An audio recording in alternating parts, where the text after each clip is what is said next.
Hello everyone. Now here we are going to discuss the pathway of our 10th cranial nerve, that is our vagus nerve. So this is a very complex nerve also, as it gives branches to full body regions, as in the head department also, and in the neck also, and then further it goes to the thorax. There also it gives branches, and then further it goes to the visceral organs in the abdomen region. So we can say that it's also a very long pathway and very complex also. But from here it will be easy after seeing the pathway for you. So now let's discuss from where this nerve emerges and what are the nucleus associated with this nerve. So first of all, the nucleus as such is that they are present in the rhomboid fossa. So this is your rhomboid fossa, and this nerve is mixed nerve. So it has all three fibers: parasympathetic and sensory, motor, all three fibers. So here first your nucleus is dorsal nucleus of vagus nerve, that is your parasympathetic nucleus. So this is your dorsal nucleus of vagus now, and second one is your motor nucleus, which is motor nucleus of this nerve. This is nucleus ambiguous,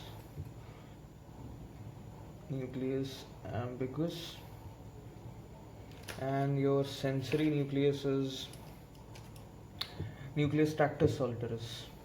So let's consider it is here. So this is your nucleus tractus solitarius. So these were the nucleus which are under the control of our vagus nerve. So vagus nerve is controlled by these nucleus. So this nucleus are present at the level of your medulla oblongata.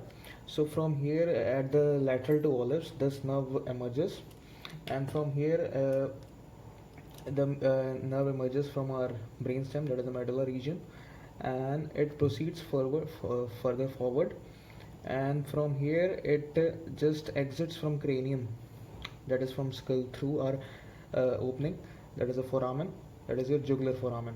From jugular foramen it actually exits from our cranium, and from a brainstem or brain it emerges or exits from our lateral part of the olives, from the lateral part of the olives. So this exits from here, and from further moving it has two sensory ganglions. So first one is your smaller one, that is your superior ganglion, and just below it is your larger one, and this one is your inferior. So this one is your superior ganglion, and this one is your inferior. And these are sensory ganglions, they have cell bodies of sensory neurons. So from here the nerve further progresses forward, so, and it enters the carotid sheath actually. So carotid sheath actually contains carotid sheath includes vagus nerve, your internal jugular vein, and your internal carotid artery. So these are the contents of our carotid sheath. So vagus nerve is also the part of carotid sheath. So now from here it just goes from head region to neck region. Now it reaches our thorax actually, and the thorax, it's actually, there are two sides. The vagus nerve has right and left vagus nerve. So I will tell you the course of both the sides, but will show only one side, that is right or left. So we will consider it as right side. So it reaches our subclavian artery on the right side, crosses just above it, and from right side, the right side of vagus nerve crosses the subclavian artery. So this is your right subclavian artery,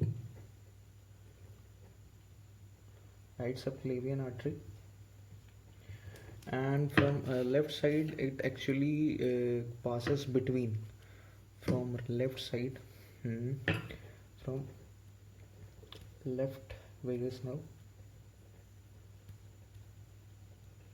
passes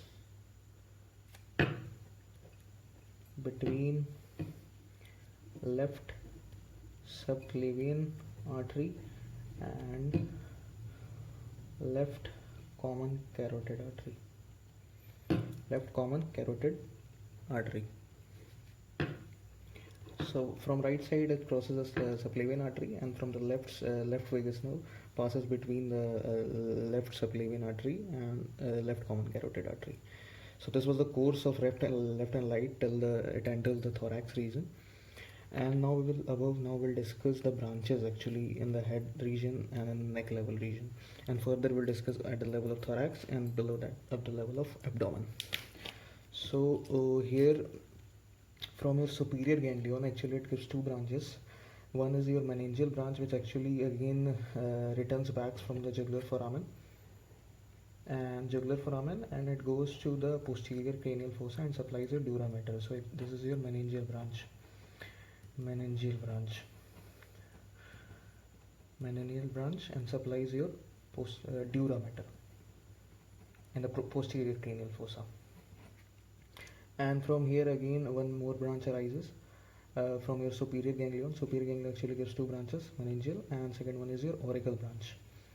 So this one is your auricle nerve or auricle branch,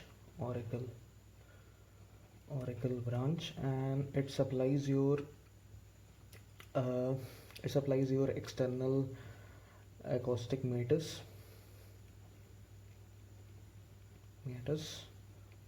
and your concave part of your auricle,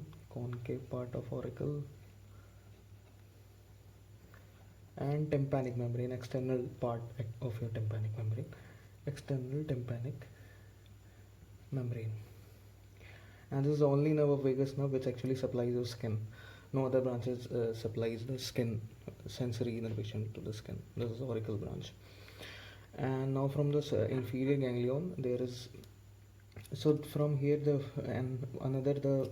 branch of 11th nerve, there is cranial root of 11th actually joins the vagus nerve at the level below your inferior ganglion. So this is the cranial root of 11th cranial nerve, that is accessory nerve, cranial root of 11th cranial nerve. So it joins at the level of your inferior ganglion. So from here, and it actually, from here pharyngeal branch arises, and pharyngeal branch actually also this cranial root of accessory nerve actually participate in the formation of pharyngeal branch from the vagus nerve. And this pharyngeal branch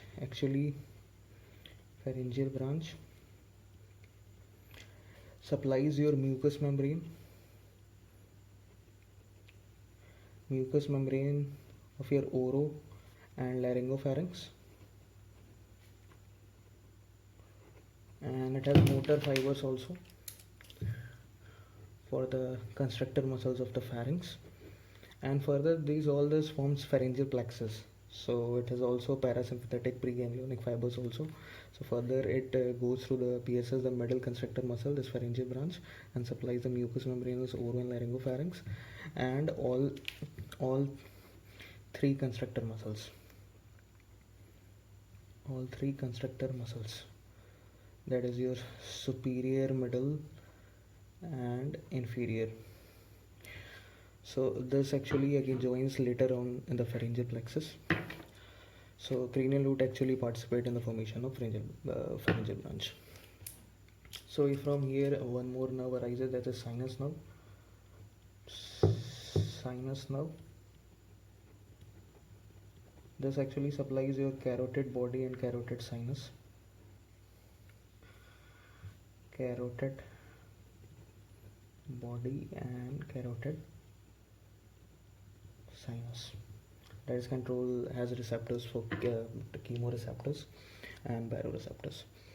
So this one was these two branches were at the level of head, and these branches at the level of your neck region. And from here another branch arises, that is your superior laryngeal nerve for the larynx. Superior laryngeal nerve. And superior laryngeal nerve further gives two branches: external laryngeal nerve and internal laryngeal nerve. So this external laryngeal nerve supplies your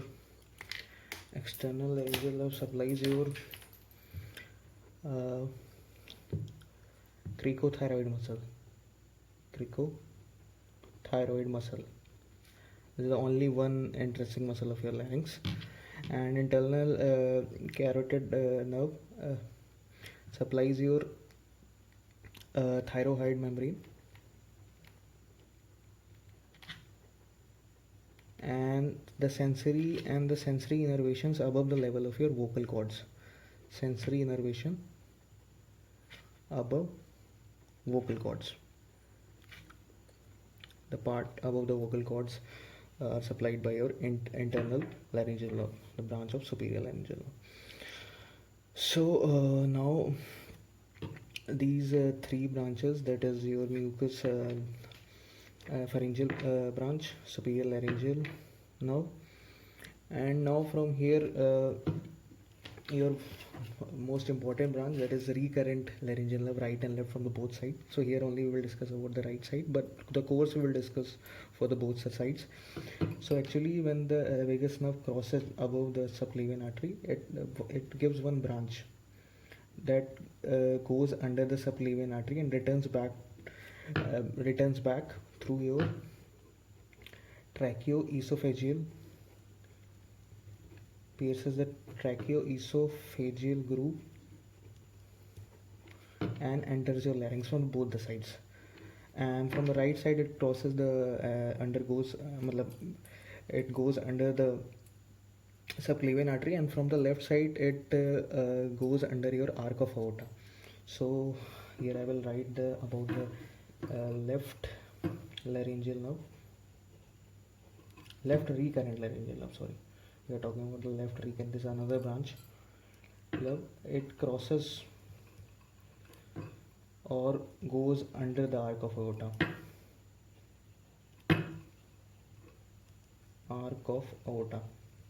From the left side, and the right side it goes under the right subclavian artery, and from both the side it pierces the tracheoesophageal groove, and further it gives branches. So this is your recurrent right or commonly you consider laryngeal nerve. So from here it gives your first branch is your inferior laryngeal nerve, and it actually supplies all intrinsic muscles of larynx except cricothyroid,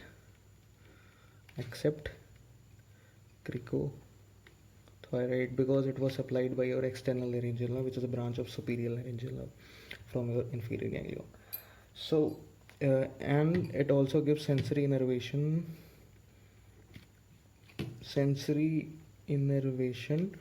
to the part below the vocal cord of your larynx. Okay, so part above was supplied by your internal laryngeal nerve above the vocal cords, and another branch is your inferior cervical or inferior cardiac branch. It actually supplies your layers of heart,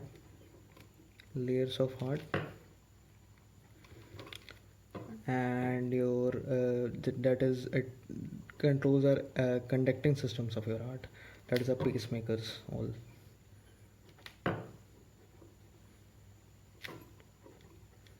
And this actually from right and left side And here it is inferior cardiac branch. So I left here. There is superior cardiac branch also from here in the level of your neck.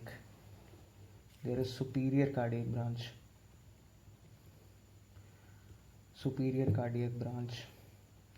It is actually depressor nerve, also called depressor nerve. It actually lowers your heart rate, lowers the heart rate.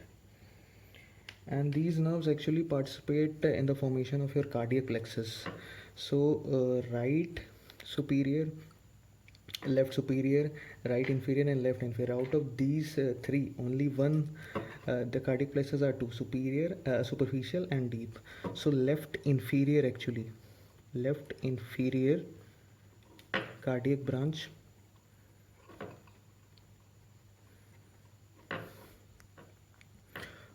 is go, branch goes in your uh, deep cardiac plexus, and other three is joined with your superficial cardiac plexus. And the next branch are your esophageal branch. Esophageal branch to the, it gives a superior 1/3 part of esophagus motor supply to the smooth, that is motor muscles of the esophagus, which are under our control, and to the mucous membrane of the esophagus in the superior 1/3 region. And another branch is your tracheal branch